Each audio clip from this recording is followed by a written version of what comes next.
Give it away, give it away, give it away now when we're talking about free education, that is. And also answers. And this Q&A question comes from Down Under.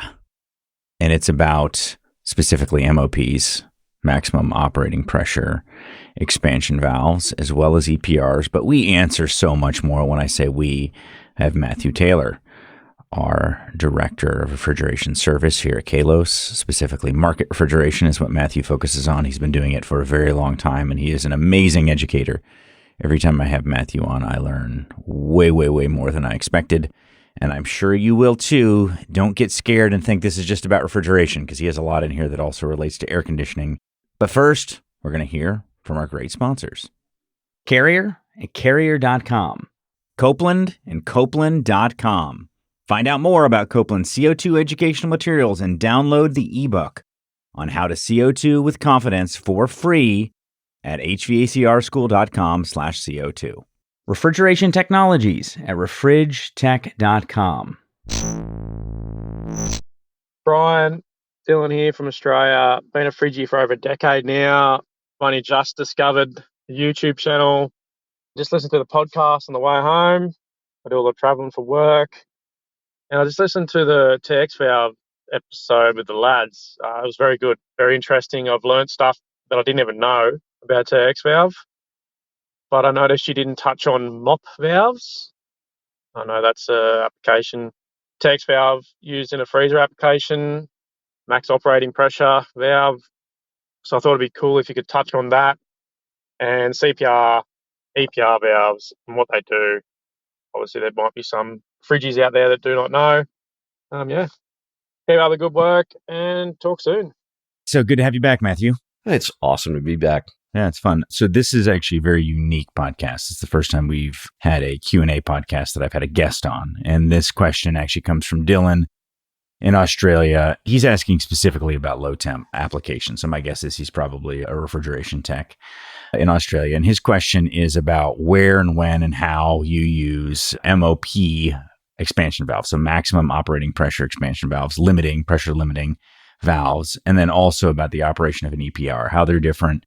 We're going to kind of back it up a little bit and talk really fundamentally about it. And then we're going to talk even a little bit about CPRs here. But just to start with, talk a little bit about this idea of maximum operating pressure valves and how they accomplish that task. I would like to say this guy's asking because he's seeing this probably on a self-contained, refrigerated, low temp, something like that. But we actually use these valves in air conditioning quite a bit too. We just don't think of it that way. So if you're listening to this and you're an AC guy, everything we're about to talk about how this valve works and what it does also applies to your valve. And this will probably explain some oddities that you have seen in the air conditioning world when your valve just doesn't respond the way that you thought it would in different situations. So just want to put that out there too. So when we're talking about an MOP, we're talking about an expansion valve, TEV, TXV, depending on where you live.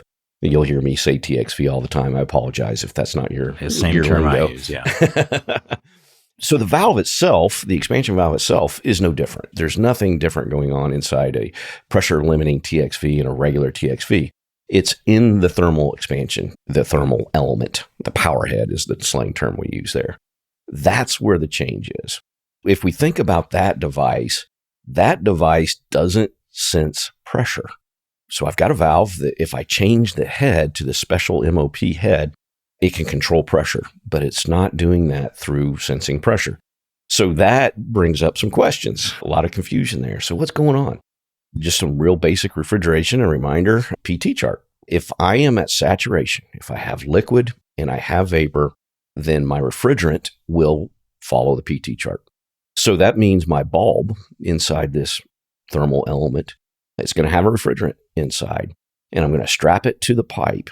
And as long as I have liquid and vapor in that bulb, the amount of pressure that it exerts on that TXV, moving the spring out of the way so my needle can open and feed refrigerant, will follow the PT chart exactly. So I can predict how much pressure based on that temperature. So we already know how to do that. We do that in air conditioning. We do that in refrigeration. We just don't think of it as happening inside the bulb, but it is. So when I'm selecting my element, I've got a couple choices for the same temperature range, same refrigerants. One of those choices is non-pressure limiting, and it's going to be called liquid filled. That's what the literature is going to say on that valve. It's liquid filled. What does that mean? Well, that means it has to have liquid and vapor. It has to be able to be at saturation. That means that it's mostly liquid, and there's just a little bit of vapor in there. And what that allows is that valve to have a PT chart that works through the entire temperature range that valve may experience, including hot startup, 120 degrees, all the way down to minus 40, if that's what that head's rated for. It's going to have enough liquid refrigerant for that to happen. So when we go to what's called a vapor charged, well, that also has to have liquid in it. We got to have the PT chart work. What we're doing here is we're just charging it with mostly vapor and just a tiny, tiny amount of liquid. At our operating temperature, we have a drop of liquid or two. That's it. So when our valve starts to warm up, when our suction line starts to warm up, we heat up our bulb. As you know, if we're at saturation and our bulb absorbs heat, we're going to boil some of that liquid into vapor. That's going to create the pressure. If we keep adding heat, keep absorbing heat, we're going to boil more and more refrigerant until we run out. And when we run out of liquid refrigerant, our PT chart no longer applies. Now we're just superheating the vapor. And it will increase the pressure, but not very much, tiny amount. What that means is when that happens, I stop adding force against the spring. I maintain the force I already have. And that's important to remember. These valves don't shut off when I hit this point. They just don't push any harder. So they maintain the setting that they have. So that's how it works. When my suction line warms up, my liquid refrigerant boils out of the bulb until I have none, and then it holds a steady pressure. So what that causes is if my compressor is working properly on the other side, it's going to stop increasing the suction pressure. If it's overwhelming that compressor is going to catch up because now I'm not sending as much refrigerant to it through that valve as I would be if I didn't have that feature. So where this comes into play in the refrigeration world is if I have a very small system, usually, like I said, a self-contained low temp box is a great example. That thing has to go through defrost, and it's going to warm up significantly in defrost. And it may have a little fractional horsepower compressor, maybe a very small compressor. When I come out of defrost, the operating range for that compressor, my suction is going to be way above that. And I'm going to be operating that compressor outside of the range that it was designed to run in. That's going to increase my superheat because my saturation is higher. That's going to increase my discharge superheat significantly. My hot gas temperature is going to be way too high. I'm going to be cooking my oil, and I'm going to be destroying that compressor. Not instantly, but it's going to shorten its life significantly. So if I add this device on that system, when it comes out of defrost, the compressor will very easily pull the pressure back into its operating range. It'll pull it right down because it's starving. Now the valve is starving, and it will allow that evaporator to start cooling slower. It's going to slow down that recovery time significantly, which is not great. We'd really rather it recover much faster, but not at the expense of killing our compressor. So it's going to protect the compressor very well until that evaporator gets cool enough for the superheat to work on that bulb and condense some liquid. One drop is all we need, a little tiny amount of liquid, condenses inside that bulb, PT chart starts working, and now my valve starts operating properly. That's that extreme example. Let's talk about it in the air conditioning world. So we can have the exact same setup, and you can buy a ZP100, for instance, is a valve that's rated to 100 PSI. In reality, it's closer to 90 is what we see. It's going to limit that suction pressure to around 90. That's kind of an oddball. It's out there, but some commercial applications, you may find it. The far more common version is called a VGA, and we've all seen the VGA valve. What does the A stand for? Air conditioning. This is a valve that is specially designed for air conditioning. It uses MOP, but you also can have some type of swing. We call it swing or hunting that happens in a valve. If the evaporator is large, it hunts more. And that's not desirable, particularly in air conditioning. So they add another chemical to that refrigerant. It's not pure refrigerant inside that bulb to dampen that hunting. So we don't see much hunting at all when we're running a VGA valve. What that does, unfortunately, is it messes up our PT chart. So I can't predict what that limiting pressure is going to be. It's going to be different at different superheat settings. It's going to be different at different evaporator settings. But it is going to limit it. So it's not going to let that compressor see that full suction pressure that I would see if I didn't have that valve in there. So most of our techs, when we're air conditioning techs and we're taking superheat, we're used to seeing a very steady superheat. When we shut this unit off and everything equalizes and it comes back on, we see that recovery slow and smooth and really steady. It's because it is pressure limiting and has this extra element inside of it that dampens that. That can be really confusing for an air conditioning guy who walks up to a refrigeration system and instantly condemns his TXV because it's hunting. He's used to a super stable valve that's artificially stable, and he's not used to seeing normal swing in the valve, as we call it. Just be aware of that, guys. If you're switching from one to the other, when you move into refrigeration or you move away from the VGA, honestly, you're going to see, quote, hunting that may be perfectly normal, and that's how the system is actually supposed to use. You're just not used to it. So one other point I want to make, when we're selecting these valves and we see this liquid charge or vapor charge, we'll also see something that's labeled cross charge. And what is this? These valves were all designed back in the days when we were running our 12, 22, 502 pure refrigerants. Well, Spolin was developing this. What they figured out was if we mix a little R12 with R22, we get something called glide. This is sounding familiar. Sure, right. We all know about it nowadays. Yeah. Nowadays, it's common. Everybody knows glide. Mixed refrigerants. We're really familiar with that. But back then, they weren't really. It was an oddity. But what that caused was, because I have glide, my condensing temperature and my boiling temperature are two different. There's a gap. Well, what that causes is that valve to hold that superheat through a range of temperature. So I don't have to have my evaporator all the way down to operating temp to set my superheat, and it be very close when I actually do get to operating temp. It's because I've got a blend refrigerant with a significant glide in it. That's why. Brilliant idea. They just called it cross-charging back then because it was unique. So when you see cross-charging, just think blended. It's a blended refrigerant. And I've got glide, and this valve will give me the same or very similar superheat through a significant evaporator temperature range. So it really simply, what we're doing here is back in the old valves, you essentially had exactly the same refrigerant in the bulb that you had in the system. That's right. And so now we just have a slightly different mixture of refrigerants.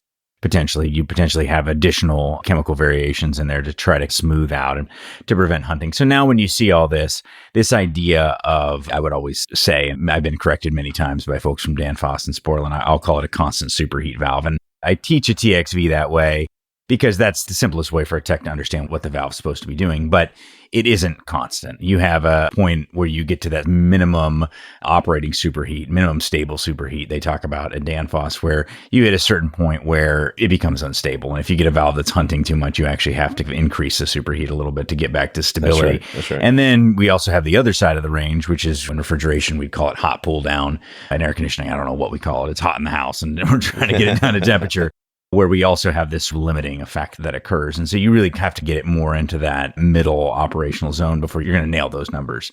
But to your point, depending on what valve you have, you're going to see a pretty big variation on what to expect. Exactly. And an example I like to use in refrigeration is thinking about a dual temp case. We've got a case that's sitting out on the sales floor that's running 28 degrees or it's running minus 17 if I flip a switch. Am I going out there and changing the superheat on that valve every time I flip that switch? Yeah, of course not. So how are we doing that? Well, giant glide. And this is going to be a really stable valve across a lot of different temperatures. But I could select, like you just said, a pure R22 valve and screw on there. If I do that, do I have this dual temp capability? No way. I'll have 40 degrees of superheat at 28 degrees if I dial that thing in correctly at minus 17. So it does matter. We do need to pick the correct valve for the application that we're running. So there is another point I want to make, since I was talking about the physics of what's going on inside this bulb with this saturation and the fact that we're actually using the temperature of the suction line to manipulate the pressure. Does that mean if we change the superheat, isn't that going to change my suction line temperature? Isn't that going to change this MOP? And the answer is yes. That's another reason why that number rating, if I see a valve, it'll almost always have a P in the name. Doesn't always, like the VGA, but most of them do. They have a P and then a number. Now, what does the number mean? The number means in the lab, under this exact setup that they use, it's worth 40 PSI. That means its maximum pressure is 40? Not really. No, it's not. It's almost always going to be about 10 pounds less, and that's it if we're at operating temperature with a proper superheat and our system is perfect. If I get a little bit of ice on that evaporator coil and I start flooding a little bit, it's not going to be 10. It's going to be 12 or 13. Conversely, if I'm starving that thing, if I've got it set wrong, it's going to be 8, 7 degrees above or below that number. So also just remember that it's not a finite number. It's a range. And I want to get a range that is higher than my operating pressure, but not a whole lot higher. I want to try to match the operating range of my compressor. And that data is usually available. Copeland makes it available. Carlisle makes it available. Bitzer does, but you've got to download their very complex piece of software to get it. Good old Bitzer. Yeah. But it is out there. So we can see if I'm speccing 40 PSI is what I expect this system to run at. And I plug that in and I pull up my compressor and it'll show me on that graph that that particular compressor that I'm going to choose can operate safely, let's say from 20 PSI up to 60.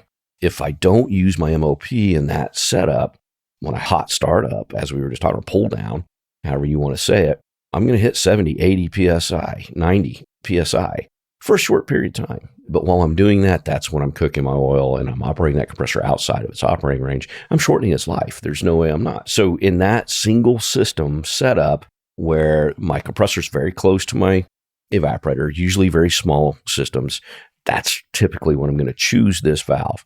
Also choose it in air conditioning because if we think about it, it's very similar. It's a single compressor, single evaporator. The line size, distance between the two, 25 feet, something like that's probably fairly typical or even less. It responds very well to this same setup. But this setup does have some limitations. This might be our good segue, right, into why we wouldn't do this. So what we're doing, just a reminder, we're controlling the suction pressure by limiting the amount of refrigerant that flows through the TXV. That's what we're actually doing. We're starving. We're starving our system. We're running our superheat up while we're doing that. So an application where we might not want to do that is when I've got a long pipeline, a 200-foot pipe running between my evaporator and my compressor. If I'm trying to control the pressure 200 feet away by starving, by the time that TXV responds and that refrigerant makes it all the way to the compressor, I've got a significant time delay. I'm going to starve that compressor for longer than I need to. And that's also bad for a compressor. Right. Overheating for because of high superheat. Exactly, Right. Exactly. So there's a definite point where the advantage becomes a disadvantage. And at that spot, we don't want to do that anymore. We want to control that pressure still, but we want to do it in a different way. And that's where our Crankcase Pressure Regulator comes in. Now, this is a valve that we're going to add to the system at the compressor. So my TXV is going to operate completely normal. I'm usually not going to have an MOP on this setup.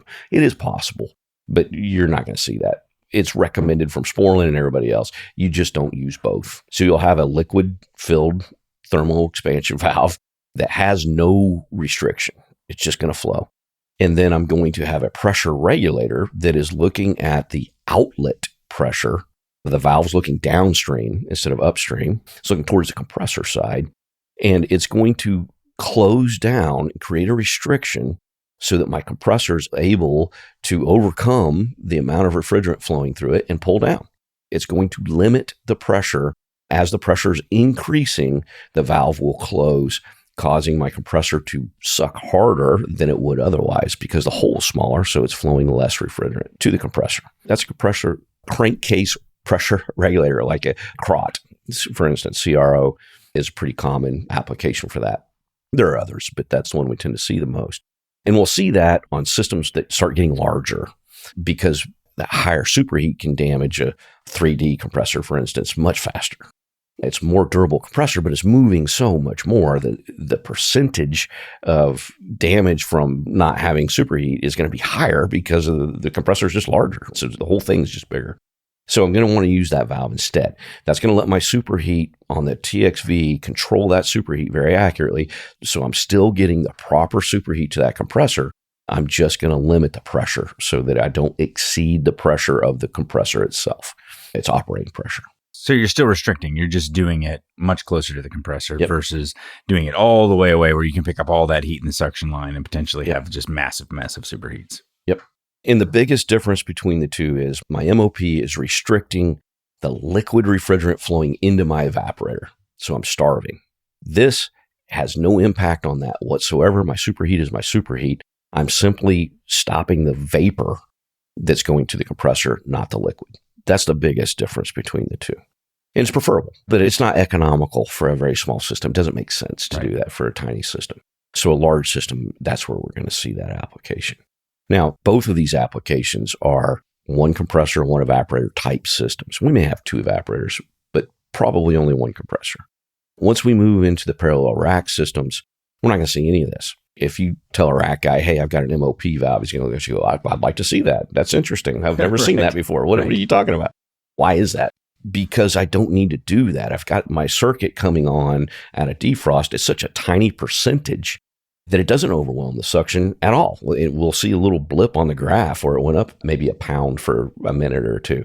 That's it. So if I'm running a rack at 20 PSI and something comes out of defrost, that might go up to 21. Okay, whoopee. I'm still well within range of the operating envelope for that compressor. I'm not exceeding it. So I don't need to do anything special there. And I want that case to pull down as fast as it can. So I want that TXV to feed everything. It's got that hot evaporator. It's going to open up and it's going to dump liquid into that evaporator. And it's going to pull it off and control that superheat and send it to the compressor. So it's just not necessary. So we're using it in air conditioning and not realizing it. I didn't when we first started talking about it. I was like, yeah, we don't think about this in air conditioning. You're like, well, actually, we don't use it at all in rack refrigeration. It's a little bit of a niche when we start seeing this specified. I need a 40. It's a little bit of a niche in self-contained, primarily self-contained refrigeration, particularly low temp. So what about when you start a rack up for the first time, though? What do you do? Because I would imagine you would have an issue with overloading in that sort of situation. Absolutely, yeah. So this is where the technician's going to play the control like the piano. He's going to kick on one compressor, just one, smallest on the rack, and let this thing pull down till it starts coming down into its pressure range. And then before it goes too low and exceeds, goes towards vacuum too far, as it starts dropping through its operating range, he's going to start bringing on a couple circuits. And that refrigerant now is coming back and it's going to overwhelm that compressor. So as that suction starts to go up a little bit, he's going to reach over and bang on another compressor. And then he's going to go back and turn on a few more circuits. And he's going to watch this very closely and balance the two manually until he gets everything running nice and smooth. Now, can the system do this on its own? In an emergency, it can. We have a power outage, for instance. We shut off everything. Well, when we do that, we're going to have all of our circuits turn off and our compressors. Normally, we get that running again within a few hours. But if we had a hurricane or something, we lost power for a day and a half, nobody makes it to the store, what happens? Yeah, it's not great. We're going to turn those circuits all on at once, and we're going to stage our compressors on slowly. Are we going to exceed that? Yeah, we're absolutely going to be running those compressors really high suction. We don't want to do that. So that's one of the reasons why anytime we have a power outage, we're going to generate a service call and send a tech out there. Even though we expect the system to come back up on its own, if it sits too long and it does that and our suction pressure gets up too high, we want our tech there to shut off some circuits and bring it back down into its operating range. Interesting. So the next part of the question was about EPR, which is a little bit of a different animal altogether, but I think I know why he's asking that. So I'll let you take that. Right. So once again, we're manipulating suction. That's what an EPR, Evaporator Pressure Regulator. Okay, well, we just talked about an MOP that's controlling evaporator pressure, isn't it? Kind of, yeah. So aren't they the same thing? No, they're not. So an evaporator pressure regulator is the opposite of my CPR. We can think of it that way. So my CPR is controlling the outlet pressure, the pressure on the compressor side of the valve, and it's stopping it from climbing too high. Our EPR is doing the other. It's going to control the inlet side instead of the outlet, and it's going to prevent it from falling too far. It's exactly the opposite. So an EPR is not going to help my compressor at all. That's not there to limit that pressure at my compressor. My compressor is going to run where it's going to run. The EPR's purpose is to maintain an exact pressure inside the evaporator that is higher than my compressor's suction.